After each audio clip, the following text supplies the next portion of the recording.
Цензура – система государственного контроля за печатью и средствами массовой информации.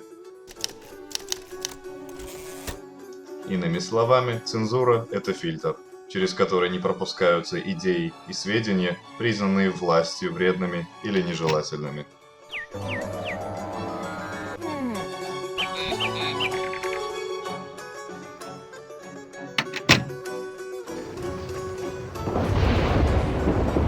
В большей или меньшей степени цензура есть в каждой стране.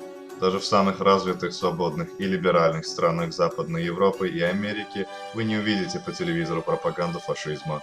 Во многих странах есть ограничения по возрасту к просмотру фильмов, содержащих сцены насилия и жестокости.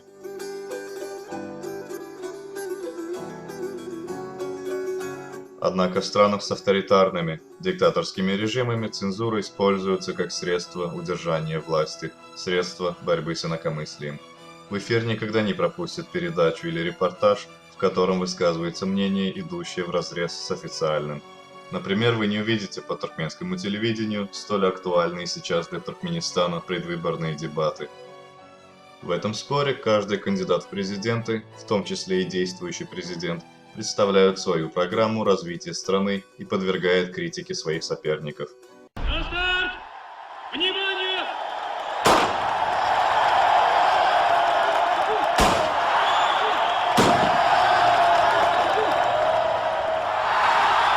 Именно в ходе дебатов люди строят свое мнение о том или ином участнике предвыборной гонки, определяют, кто, по их мнению, сможет успешно справиться с проблемами и решают, кому отдать свой голос на выборах.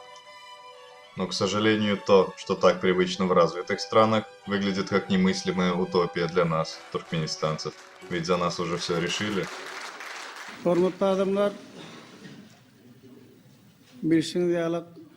Bizim konstitutsiyamız esasında Ministerler Kabinetini esası Prezidentin oyu alıp barıya.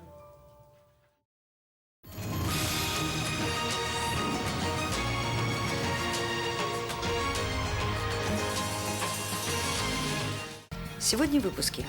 Президент Туркменистана Гурбангулы Бердымухамедов принял чрезвычайного и полномочного посла Республики Румыния. Уважаемый президент Гурбангулы Бердымухамедов дал свое благословение. Уважаемый президент Туркменистана направил поздравления. Благодаря мудрой политике уважаемый президент.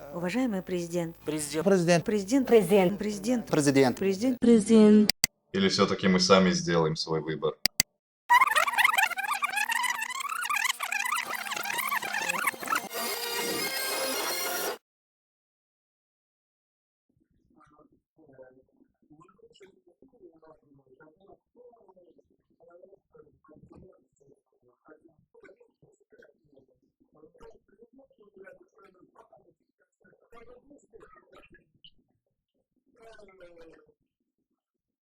Мы – хроника Туркменистана. Наша задача – пробить барьер цензуры и показать вам реальное положение дел в Туркменистане, помочь вам самим ориентироваться и принимать свои собственные решения.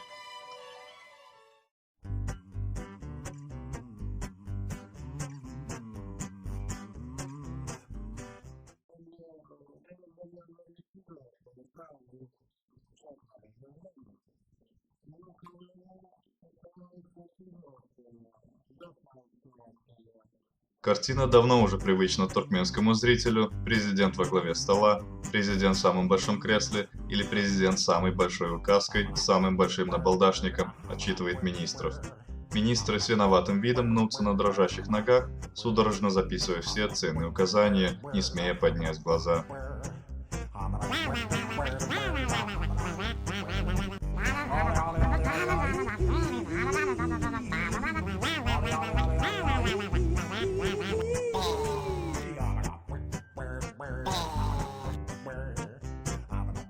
Слышал ли президент о первом правиле управляющего «хвали прилюдно, ругай приватно» неизвестно. Но даже если и слышал, очевидно, что он явный его противник. Хотя о каких правилах может идти речь, когда живешь в бесправном обществе? Отчитает и ладно, а то ведь может и в места не столь отдаленные отправить. И все бы ничего, многие главы правительств делают замечания своим подчиненным. Касаются они, правда, их прямых обязанностей. Министр образования отвечает за успехи учеников и студентов, министр обороны за боеспособность армии, а глава МИДа за отношения с другими государствами. Однако в данном случае президента заботит не успеваемость учеников и не состояние военной техники, а сроки строительства очередных беломраморных сооружений стоимостью в сотни миллионов долларов. Акцентируя внимание на деятельности органов прокуратуры, глава государства высказал претензии в связи с недостаточным обеспечением контроля за строительством крупных объектов.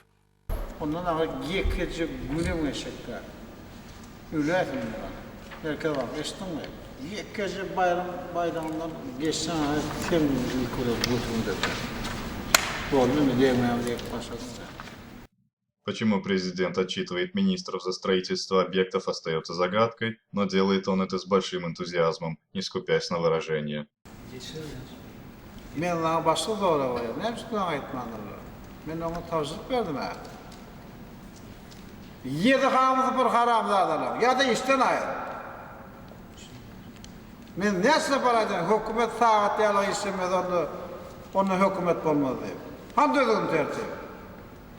Eğer çok da yedivamda bir yol ayırıyor. Harra diye. Досталось также и турецким строительным компаниям. O Türklere var ya sizin gözünüzü seyredip ağırlar, gözünüzü yağını alıyorlar da niye ben iyiliğinizden depik öyle. Olun azarlı da pulun altı oluyor. Ne ayda yani bakana var. Kullarına vatanına geçiriyor, edin işlerden kullarına. Özlerinin gücü yok, onlardan getirmeli materyalleri. Gücü yok da ve yon harablarda Türklerin gözünün yağını nemesine çenli, görecine çenli iyiydiler. Neme öyle ki kara kursular. Verdi o bayağı gittiler, ondan verdiler. O tayda adam tanana olur. Değerli de ondan verdiler. Yani ne doğru mu? Doğru. Ben geçen defa ayttım ha. En birinci kıyınanan kim? İlçiler kıyınan. İlçiler.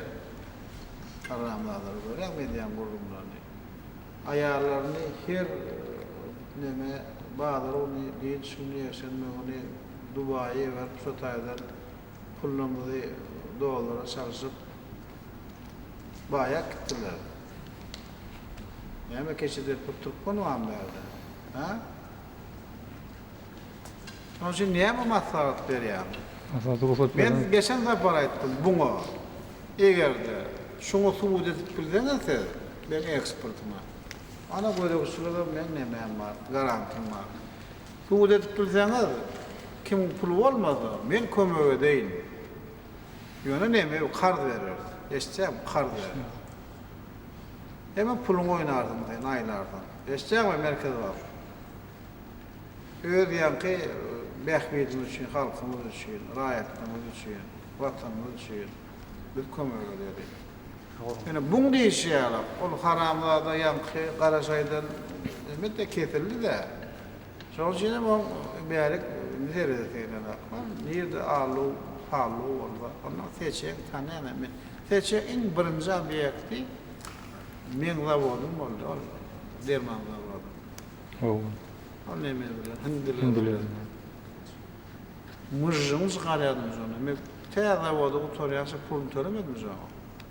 İyiydim de var. Pişik kağılık Allah'a verdi. En sonunda bıl geçenden tölediniz onu. Siz orada bağışlar. Şu dereceye yetip, o arada ben ministerdim ama, kabinet ministerleri olmadılar, üyeydim.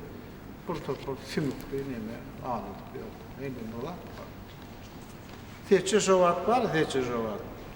Ayağımda kuvcam yoktu şu an. Ama ben bir yerde kavat gelmiyordum, bayi bu. Çoğun düşünemi ve davat veripti.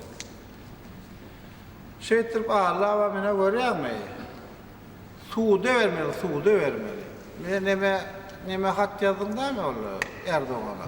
Cevap geldi mi? Yeni de yazdı. Хотя в личной беседе с представителем одной из турецких фирм глава государства выглядел более дружелюбно и доброжелательно, если не сказать большего.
Традиция ругать, снимать с должностей, снажать министров, многие из которых погибали в тюрьмах, пошла еще со времен Ниязова. Однако плодов она, как мы видим, не дает. Но то ли Аркадагу докладывают ложные данные об успехах его политики, то ли по-другому он просто не умеет. Ведь лет 5 назад он и сам также стоял перед Ниязовым и записывал что-то в свой блокнот.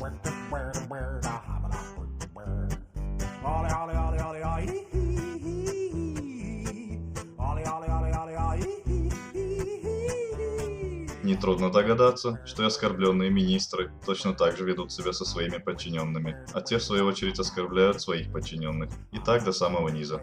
А внизу этой пирамиды учителя оскорбляют, а то и лупят своих учеников.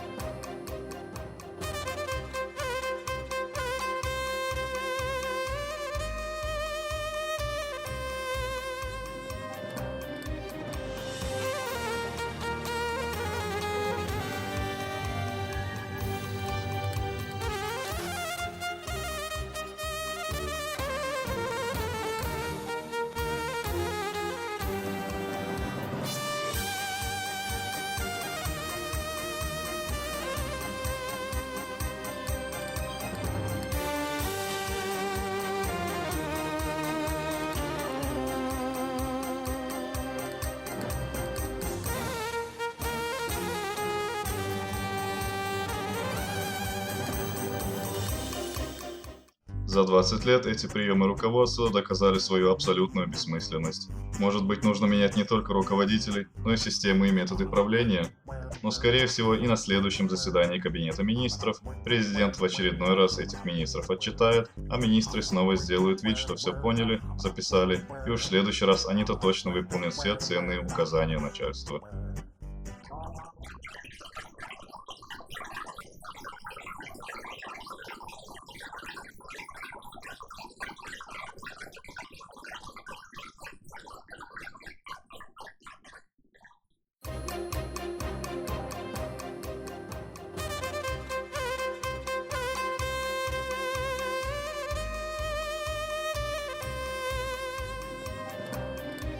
Своим мнением об актуальных событиях в Туркменистане с нами поделился Нурмухамед Ханнамов, бывший посол Туркменистана в Турции, а сегодня председатель Республиканской партии Туркменистана в изгнании.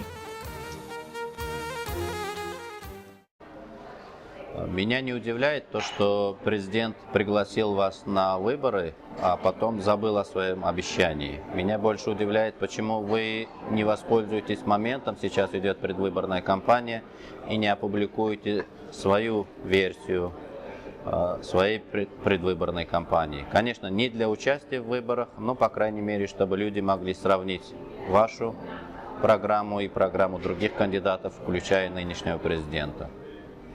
То, что касается тех кандидатов, которые были выдвинуты внутри страны, это практически ничего нового по сравнению с прошлыми выборами. То же самое, на таком же уровне работающие люди были выдвинуты их кандидатуры. Это кандидатуры, безусловно, согласованы с верхами, даже с самим Бердымухамедовым, может быть, были рекомендованы. И поэтому, или по крайней мере, если даже с каждого вилаята были рекомендованы, они были рекомендованы с гарантией, что эти люди ни на что претендовать не будут.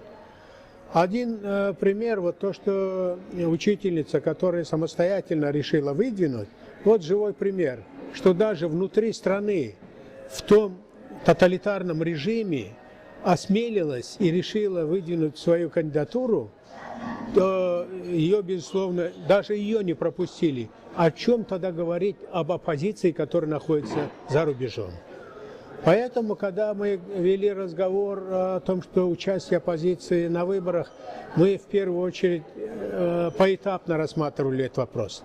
В первую очередь попасть внутрь страны. На самом деле, допустит ли оппозиция вернуться в страну? И второе, уже, как говорится, участвовать в предвыборной кампании. Во-первых, в чем заключалось участие в предвыборной кампании?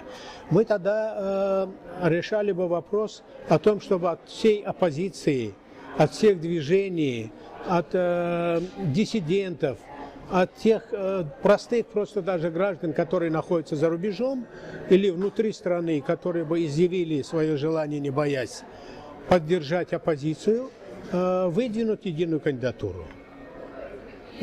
Поэтому это был вторым этапом. И, соответственно, у нас у всех были проработаны свои программы. Безусловно, не может быть у нас одна единая программа. Но из всего этого мы хотели сделать одну единую программу для единого кандидата. Вкратце, для сравнения с теми программами, которые высказываются сегодня внутри страны, те выдвинутыми кандидатами и самим Бердымухамедовым, у нас программа резко бы отличалась. Во-первых, в их программах ничего не говорится о коррупции, ничего не говорится о рациональном использовании народных средств. Что я имею в виду об рациональном использовании народных средств? Это те доходы, которые государство имеет, в основном реализовывая природный газ и другие виды товаров, получая валюту, с которой формируется бюджет и все решаются другие вопросы внутри страны, они в основном используются нерационально. В чем заключается нерациональность? Нерациональность заключается в том, что строятся всевозможные здания и сооружения, вплоть до даже если взять жилые здания, они затрачиваются на это все, можно сказать, миллиарды. Это не дает той отдачи, которую бы могла давать. Вот даже если посмотреть тот ролик, который был опубликован на вашем сайте, как Бердымухамедов рассматривает проекты, которые должны были вводиться в юбилейном году к тем или иным торжествам. Большинство из этих проектов, можно прямо сказать, более 90%, они не рентабельные. И они не первостепенные сегодня для Туркменистана. Если взять количество этих объектов, они составляют несколько сот. Если даже по минимуму взять каждый объект примерно где-то 20-30 миллионов долларов, то в целом все эти объекты составляют огромную сумму. Даже только вот это, если направить на решение тех проблем, которые находятся сегодня в Туркменистане, в первую очередь, я бы, например, в нашей программе, например, отражается направление этих средств на рабочие места. Это малые, средние предприятия. Это поддержка предпринимателей. Вот в этом направлении, если использовать эти средства, это были бы дополнительные рабочие места, и это было бы столько людей, которые сегодня нищенствуют или в поисках работы, чтобы прокормить свою семью, выезжают за пределы страны и практически попадают в рабство. Все эти люди были бы, как говорится, использованы внутри страны. Чтобы в стране, в первую очередь, даже для осуществления вот этих вот вопросов, я имею в виду то, что направление финансовых источников на, как я говорил, средние, малые и средние предприятия, да, на новые рабочие места, на социальные вопросы. Все вот это еще хорошо работает в совокупности, когда в стране работает закон. Потому что кроме тех валютных поступлений в страну, еще нужны инвестиции. А чтобы инвестиции в стране работали, должен работать закон. Когда инвесторы поймут, что в стране работает закон, и что он, опираясь на этот закон, может свободно гарантировать и вкладывать свои валютные средства на тот или иной проект, тогда, безусловно, инвесторы спокойно будут, как говорится, приходить в нашу страну и вкладывать, и использовать свои, вернее, финансовые средства на те или иные проекты. А когда закон в стране не работает, вот тот же случай, возвращаясь к турецким фирмам. Порядка 20 фирм, которых сегодня вот ему не понравилось Бердымухамедову, их надо выгнать и не оплачивать за выполненные работы. Ну как это так? Это самопроизвол. Это когда в стране решает один человек, что ему захотелось, с какой ноги стал, то и делает, то, безусловно, завтра никакой инвестор в страну не придет. Вы думаете, что президент заинтересован в инвестициях или нет? Потому что все-таки инвестиции предполагают некую ответственность государства перед инвестором. То есть инвестор будет требовать какой-то прибыли, какой-то отдачи от своих проектов. Не проще ли президенту просто строить все за счет государственного бюджета, когда он ни перед кем не будет отчитываться и никто с него не будет требовать какой-то прибыли? Ну, не во всех проектах. В более крупных, как, например, в нефтегазовой отрасли, там, безусловно, без инвесторов не обойдется Туркменистан за счет собственных своих средств. А вот те проекты, вот как мы видели в том же видеоролике у вас, такие проекты, безусловно, он будет строить за счет средств Туркменистана, так как там он уже сам хозяин, что хочет, то и будет, как говорится, делать. И в том числе и оговариваться могут там и проектная стоимость, и личные интересы, и, как говорится, хозяин-барин. Вы работали в правительстве. Вы знаете, как предыдущий президент вел себя со своими подчиненными. И вы сейчас видели, как нынешний президент ведет себя со своими подчиненными. Как вы думаете, Ниязов и Бердымухамедов — это все-таки руководители разного, культурного прежде всего уровня? Ну, я не хочу сказать, что Ниязов с подчиненными обращался бы лучше, чем Бердымухамедов, но, по крайней мере, публично, вот когда так в таком окружении, тем более перед камерой, я не слышал ни разу, чтобы Ниязов использовал бы какие-нибудь такие оскорбительные фразы, как использовал это Бердымухамедов со своими подчиненными, со своими заместителями, министрами, такие слова, как харамзада или там еще наподобие этого. Вот таких выражений со стороны Ниязова не было. Он мог кричать, он мог орать, или там, допустим, когда в отдельности того или иного вице-премьера или министра вызывал, ну это, по крайней мере, коллеги потом передавали, и говорили об этом. О том, что когда вот он ругался, тогда были оскорбительные фразы, оскорбительные выражения. Но вот чтобы вот так вот публично при рассмотрении таких проектов отзывался о той или иной фирме или о своих заместителях, на своих заместителях, вот такие выражения Ниязов не позволял себе. Если он здесь не стесняется в выражениях, когда камера снимает, он это прекрасно знает, что это потом получит огласку. И то, что в окружении такой свиты может спокойно выражаться так, то я думаю, когда он уже в отдельности или один на один кого-то там чехвостит за то или иное, как говорится, непослушание или там нарушения какие-то, то наверняка у него там более красноречивее он тогда в тех случаях.